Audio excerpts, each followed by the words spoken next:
بسم اللہ الرحمن الرحیم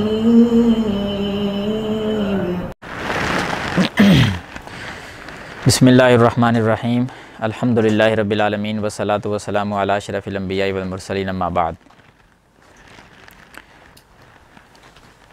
سورۃ العلق آج ہم پڑھیں گے۔ کون سی سورت ہے؟ علق۔ علق کا کیا معنی ہے؟ علق جمع ہوا خون، جمع ہوئے خون کا لوتھڑا ہوتا ہے نا، اس کو علقن کہتے ہیں۔ یہ دوسری آیت کا آخری لفظ جو ہے یہ من علق، یہی نام ہے سورت کا۔ پہلی 5 آیتیں آج ہم پڑھیں گے، اور یہ جو پہلی 5 آیات ہیں نا، یہ کون سی آیات ہیں؟ کوئی بات ہے ان کے بارے میں یاد؟ جی بتائیں۔ ہاں جی، قرآن مجید کی ابتدا جبریل علیہ السلام جب پہلی وحی لے کر آئے تھے، اب اس سے پہلے نبی صلی اللہ علیہ وسلم کو خبر نہیں تھی کہ میں اللہ کا نبی ہوں۔ یہ پہلا پیغام اللہ تعالیٰ کا آیا ہے، اور یہ 5 آیات اتری ہیں۔ یہ ترجمہ پڑھنے پھر وہ حدیث سناتا ہوں کہ کیسے آئی ہیں، کیسے اتری۔ بسم اللہ الرحمن الرحیم۔ اقرأ، کیا ترجمہ ہے اس کا؟ ہاں، پڑھ۔ اقرأ، پڑھ۔ بسم ربک الذی خلق، اسم کا کیا معنی ہوتا ہے؟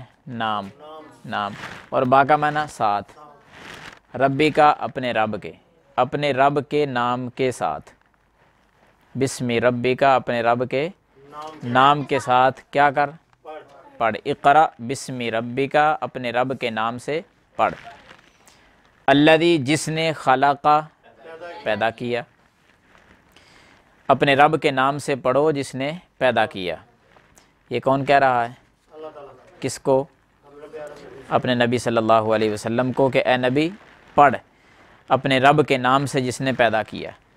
خلق الانسان، خلق اس نے پیدا کیا، الانسان انسان کو، من علق،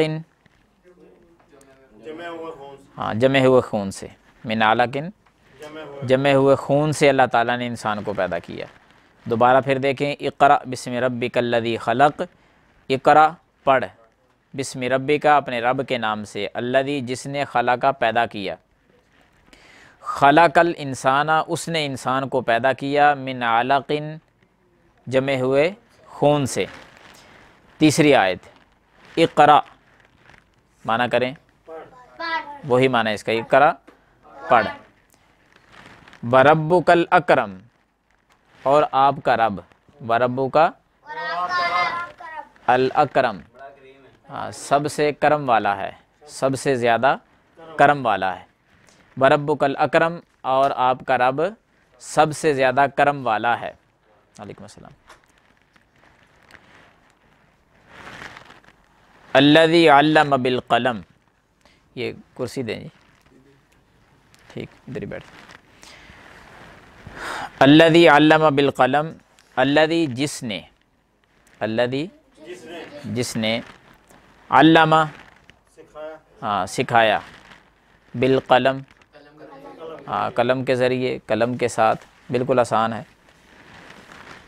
علم الانسان، علم اس نے سکھایا، الانسان ادھر تھا نا خلق الانسان، اس نے پیدا کیا انسان کو، ادھر کیا ہوگا؟ علم الانسان، ہاں جی، اس نے سکھایا انسان کو، ما لم یعلم، ہاں وہ سکھلایا جو وہ نہیں جانتا تھا۔ دوبارہ پھر دیکھیں، علم الانسان، ہاں اس نے انسان کو وہ سکھلایا، ما لم یعلم، ہاں جو وہ نہیں جانتا تھا۔ انسان پہلے نہیں جانتا تھا، اللہ نے وہ سکھلا دیا۔ اب دوبارہ آیات پہ غور کر لیں، سورۃ العلق کی پہلی 5 آیات۔ اقرأ کیا معنی کیا؟ پڑھ۔ بسم ربک، اسم کا کیا معنی ہے؟ نام، اور یہ با شروع میں اس کا ساتھ، ربی کا اپنے رب، یعنی بسم ربک اپنے رب کے نام کے ساتھ۔ اقرأ پڑھ، بسم ربک اپنے رب کے نام کے ساتھ، الذی جس نے، خلق پیدا کیا، خلق ہاں اس نے پیدا کیا، یہاں یہ من، الانسان من علق ہاں جمع ہوئے خون سے، علق خون کے لوتھڑے کو کہتے ہیں۔ اقرا پڑھ، وربک الاکرم اور تیرا رب ہاں سب سے زیادہ کرم والا ہے، اور تیرا رب سب سے زیادہ کرم والا ہے۔ الذی ہاں جس نے، علامہ بالقلم قلم کے ذریعے یا قلم کے ساتھ، علم الانسان اس نے سکھلایا انسان کو، ہاں اس نے سکھلایا انسان کو وہ، یعنی اس نے انسان کو وہ سکھایا، معلم یعلم ہاں جو وہ نہیں جانتا۔ یہ آسان سا ہے جی۔ کیا بتلایا اس کے بارے میں آپ کو پہلے کہ یہ 5 آیات کون سی ہیں؟ پہلی وحی، ہاں جی پہلی وحی یہ ہے 5 آیات۔ واقعہ یہ ہے، صحیح بخاری میں اور دیگر کتب احادیث میں آتا ہے، سید عائشہ رضی اللہ عنہا بیان کرتی ہیں کہ وحی کی جو ابتدا ہے نا وہ کیسے ہوئی۔ اس وقت آپ کی زوجہ محترمہ صرف ایک تھیں، نام کیا ان کا؟ ہاں جی سیدہ خدیجہ رضی اللہ عنہا، وہ تھیں اس وقت۔ نبی صلی اللہ علیہ وسلم کا اکثر معمول تھا غار حرا میں چلے جاتے، کچھ کھانے کے لیے چیز لے جاتے ساتھ، کافی دیر ادھر اللہ کی عبادت کرتے غار حرا کے اندر۔ اسی کیفیت میں ایک دن فرشتہ آ گیا، یعنی جبریل امین علیہ السلام، وہ تشریف لائے۔ اب نبی صلی اللہ علیہ وسلم کو کوئی خبر نہیں تھی کہ یہ کون ہے، اب غار ہے، غار کے اندر وہ اکیلے بیٹھے ہیں، اچانک ایسے کسی کا آ جانا، ویسے بندہ خوف زدہ ہو جاتا ہے۔ تو انہوں نے آ کر پہلا لفظ بولا یہ اقرا، اس کا معنی ہم نے یہ پڑھا نا کہ پڑھ، یعنی اس نے آ کر یہ کہا کہ پڑھو، تو نبی صلی اللہ علیہ وسلم نے آگے سے پڑھنا شروع کر دیا تھا۔ آپ نے انکار کر دیا، آپ نے فرمایا ما انا بقاری، میں تو پڑھا ہوا ہی نہیں، میں کیا پڑھوں، میں پڑھا ہوا نہیں ہوں، مجھے تو لکھنا پڑھنا ہی نہیں آتا۔ اس نے نبی صلی اللہ علیہ وسلم کو پکڑا اور ایسے دونوں بازوؤں میں لے کر دبایا۔ نبی صلی اللہ علیہ وسلم نے فرمایا مجھے بڑی تکلیف ہوئی اس کی، دبا کر پھر چھوڑا اور کہا اقرا، پڑھو۔ آپ صلی اللہ علیہ وسلم نے پھر اس کو فرمایا ما انا بقاری، میں پڑھا ہوا ہی نہیں ہوں۔ اس نے پھر اسی طرح دوبارہ پکڑ کے دبایا، پھر چھوڑا، پھر کہا، آپ نے وہی جملہ 3 مرتبہ یہ کہیں جی۔ اس کے بعد اس نے پھر یہ 5 آیات تلاوت کی، اقرا بسم ربک الذی خلق، پہلے 3 مرتبہ صرف اقرا کہا، آپ انکار کرتے رہے۔ جب اس نے کہا نا اقرا بسم ربک الذی خلق، اپنے اس رب کے نام سے پڑھو جس نے پیدا کیا ہے، پھر سمجھ آئی یہ تو کچھ اور ہی چیز ہے، پتہ نہیں کیا ہے یہ۔ 5 آیات پڑھ دیں، پڑھ کر وہ غائب ہو گئے۔ نبی صلی اللہ علیہ وسلم فوراً گھر آئے تو آپ کے جسم پر کپ کپی طاری ہے، سردی شدت سے لگ رہی ہے، اور اپنی زوجہ محترمہ ام المومنین سیدہ خدیجہ رضی اللہ عنہا سے کہا زمیلونی زمیلونی، کمبل جو ہے نا چادر یہ میرے اوپر اڑا دو، سردی لگ رہی ہے۔ نبی علیہ السلام نے وہ کمبل اوپر لے لیا۔ جب وہ خوف کی کیفیت کچھ ختم ہوئی نا، پھر آپ نے سارا واقعہ سنایا کہ میرے ساتھ یہ پیش آیا ہے۔ تو سیدہ خدیجہ رضی اللہ عنہا نے اس وقت کہا تھا کہ کلا واللہ لا یخزیک اللہ، ہرگز نہیں، اللہ کی قسم اللہ آپ کو کبھی ضائع نہیں کرے گا۔ تسلی دی کہ آپ کو اللہ تعالیٰ ضائع نہیں کرے گا، آپ تو اتنے اچھے ہیں، آپ مہمان نواز ہیں، غریبوں کی مدد کرنے والے ہیں، بیوہ عورتوں کے آپ معاون بن جاتے ہیں۔ جو آپ کی صفات تھیں نا وہ ساری شمار کروائیں۔ کس نے؟ زوجہ محترمہ نے، کہ آپ کو اللہ ضائع نہیں کرے گا، یہ اچھی صفات ہیں، تو آپ کے اندر اتنی اچھی صفات پائی جاتی ہیں تو اللہ تعالیٰ آپ کو ضائع نہیں کرے گا، یہ کوئی اچھا پیغام ہی ہوگا، کیونکہ پتہ نہیں تھا کہ یہ کون ہے، کیا پیغام آیا ہے ہمارے پاس۔ پھر ان کا ایک نا چچا زاد بھائی تھا، خدیجہ رضی اللہ تعالیٰ عنہ کے چچا کا بیٹا تھا، ورقہ بن نوفل اس کا نام تھا۔ کیا نام تھا؟ ہاں ورقہ بن نوفل۔ ان کے پاس لے کر گئیں، اور وہ پہلے دور کے بہت بڑے پڑھے لکھے آدمی تھے، تورات انجیل وغیرہ، انجیل کو عبرانی میں منتقل کر رہے تھے، جس طرح ہم قرآن مجید کا ترجمہ انگلش میں کرنا شروع کر دیں، کوئی بندہ اٹھے اس کا اردو ترجمہ کرے، کسی اور زبان میں اس کو ترجمہ اس کا کر دے، اس طرح وہ انجیل کو عبرانی میں لکھ رہے تھے۔ بوڑھے ہو گئے تھے اور نابینے بھی ہو چکے تھے اس وقت، بالکل آخری عمر تک نابینے اور بڑھاپا بھی شدت کا، لیکن زندہ تھے ابھی۔ تو نبی صلی اللہ علیہ وسلم کو خدیجہ رضی اللہ عنہا لے کر ان کے پاس گئیں کہ ان کو بتاتے ہیں کہ یہ کیا چیز ہے، کیا معاملہ ہے۔ جب گئیں ان کے پاس تو جا کر کہا کہ اے میرے چچا کے بیٹے، اپنے بھتیجے سے ذرا پوچھو کہ انہوں نے کیا دیکھا ہے، یعنی نبی صلی اللہ علیہ وسلم سے پوچھو کہ انہوں نے کیا دیکھا ہے۔ انہوں نے پوچھا کہ بتاؤ کیا دیکھا جی۔ آپ صلی اللہ علیہ وسلم نے سارا واقعہ بیان کیا کہ یہ میں نے ایسے دیکھا، اس نے یوں کہا، میں نے ایسے آگے سے کہا، پھر وہ یہ چیزیں پڑھ کر چلا گیا 5 آیات۔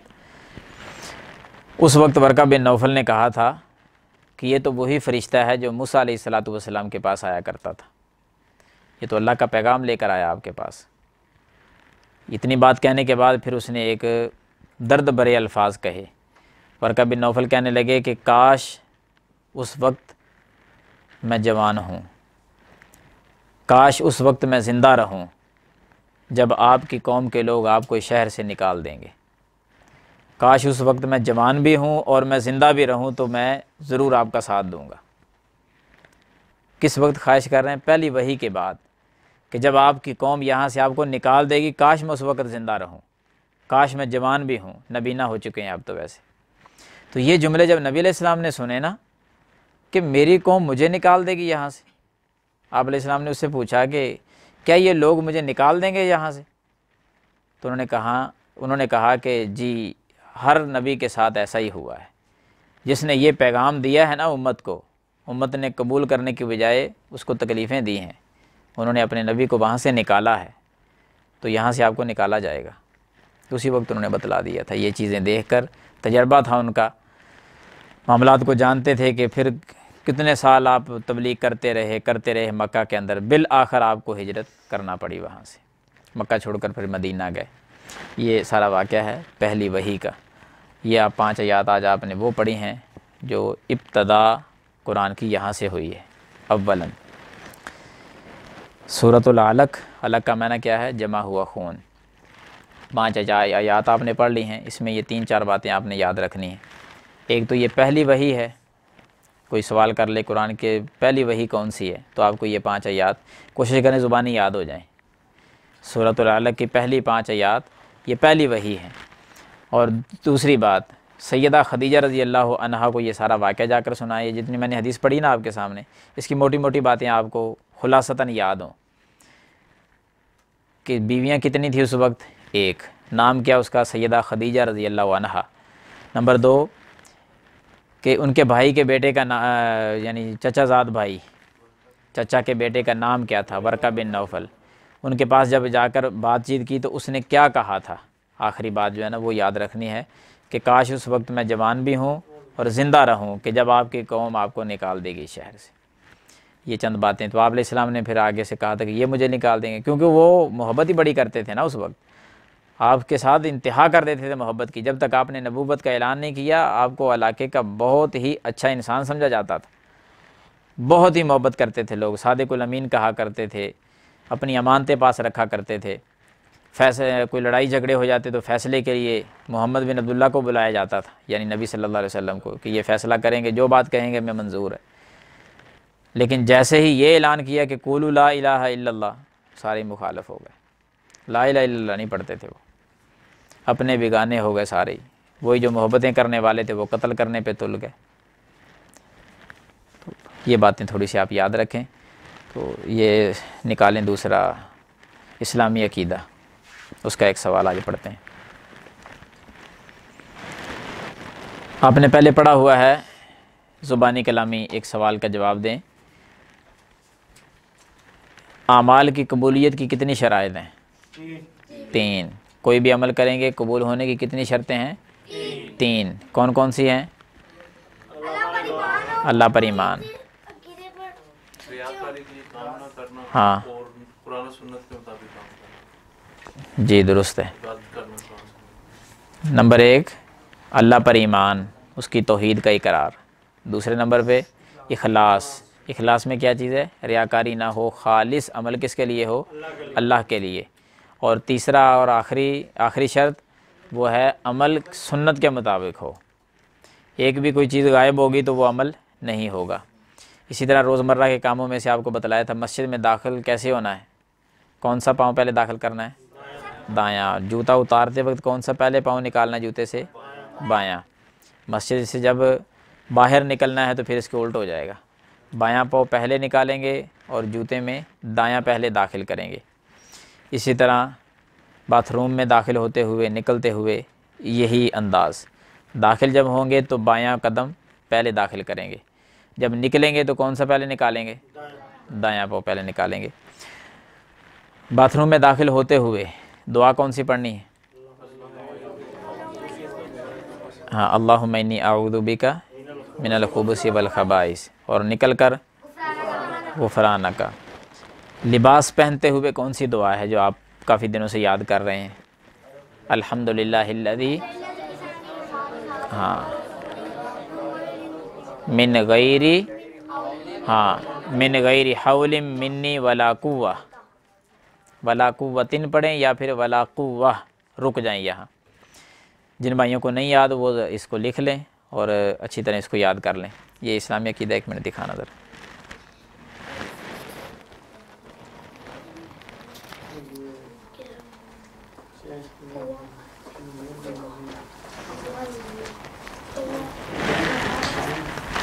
ایک سوال اس کا حل کرنا آپ نے کہ سب سے بڑا گناہ کون سا ہے؟ گناہ تو بڑے ہیں نا، سب سے بڑا گناہ اکبر الکبائر بھی کون سا گناہ ہے؟ شرک ہے۔ یاد ہو جائے گا کل تک۔ شرک کس کو کہتے ہیں؟ اللہ کے ساتھ کسی کو شریک کرنا۔ کتنی قسمیں پڑھی ہیں آپ نے؟ توحید کی پڑھی ہیں نا، 3، وہی شرک کی ہیں۔ اس کو الٹ کر لو تو وہ شرک بن جاتا ہے۔ توحید باری تعالیٰ کی 3 اقسام تھی نا، توحید ربوبیت، الوہیت اور اسماء و صفات۔ ان میں سے جو بھی خراب ہوگی گویا کہ وہ شرک کر رہا ہے اس کے اندر۔ الوہیت میں شرک، ربوبیت میں شرک، اسماء و صفات میں شرک۔ تو یہ آپ کا آج کا سوال ہے اسلامی عقیدہ کے مطابق کہ سب سے بڑا شرک کون سا ہے؟ وہ ہے شرک۔ قرآن مجید کی آیت لکھی ہوئی، یا بنی لا تشرک باللہ ان الشرک لظلم عظیم۔ شرک جو ہے یہ ظلم عظیم ہے، بہت بڑا ظلم ہے۔ اور اکبر الکبائر، آپ نے حدیث ہے، آپ صلی اللہ علیہ وسلم نے فرمایا الا انبئکم باکبر الکبائر، اے میرے صحابہ کیا میں تمہیں بڑے گناہوں میں سے بھی بڑے بڑے گناہ نہ بتلاؤں؟ ایک تو کبیرہ گناہ ہوتے ہیں نا، پھر اکبر الکبائر کہ کبائر میں بھی سب سے بڑے۔ تو آپ صحابہ نے کہا یا رسول اللہ کیوں نہیں آپ بتلائیں؟ تو نبی علیہ السلام نے ان میں سب سے پہلے یہ کہا تھا کہ الشرک باللہ، یا اشراک باللہ، اللہ کے ساتھ شرک کرنا، یہ اکبر الکبائر ہے۔ کبیرہ گناہوں میں سے بھی سب سے بڑا گناہ جو ہے وہ شرک ہے۔ یہ اسلامی عقیدہ پر یہ حدیث مبارکہ لکھی ہوئی ہے اس پر۔ اللہ تعالی ہمیں سمجھنے کی اور عمل کرنے کی توفیق عطا فرمائے۔ وما توفیقی الا باللہ۔